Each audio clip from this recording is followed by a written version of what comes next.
In a statement issued in December 2013, the principles of the Interagency Standing Committee affirmed that all humanitarian actors have a responsibility to place protection at the centre of humanitarian action.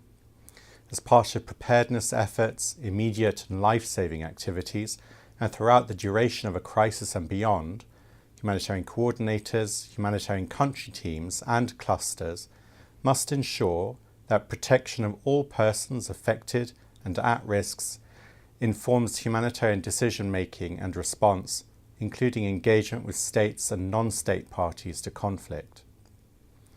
Civilians are often subjected to violence, abuse, coercion and deprivation during armed conflict.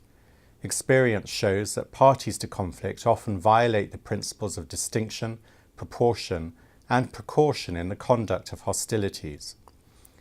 In armed conflict, other situations of violence and disasters, international and national humanitarian organisations have a crucial role to play in offering their services to help prevent and to alleviate human suffering. A strategic, comprehensive and collective approach to protection in humanitarian response can enhance the overall ability of humanitarian actors to analyse, prioritise and respond effectively to violations of international human rights law and international humanitarian law, including the risks and consequences of violence, abuse, coercion and deprivation occurring in humanitarian crises. To promote a strategic approach, the Interagency Standing Committee has adopted a protection policy in October 2016. In doing so, it seeks to reinforce complementary roles, mandates and expertise of all relevant actors. Specifically, the policy emphasises an IASC commitment to prioritise protection and contribute to collective outcomes, including through the development of humanitarian country team protection strategies to address the most critical and urgent risks and violations.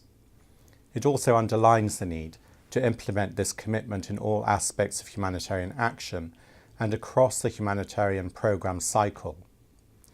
As such, the collective IASC roles and responsibilities in placing protection at the centre of humanitarian action are explained, with due consideration for mandates and expertise and in line with humanitarian principles.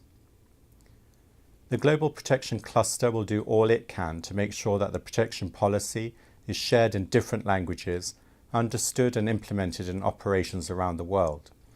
As a first step, we have issued guidance to humanitarian country teams on how to develop protection strategies. This guidance and the protection policy can be found on our website. Thank you.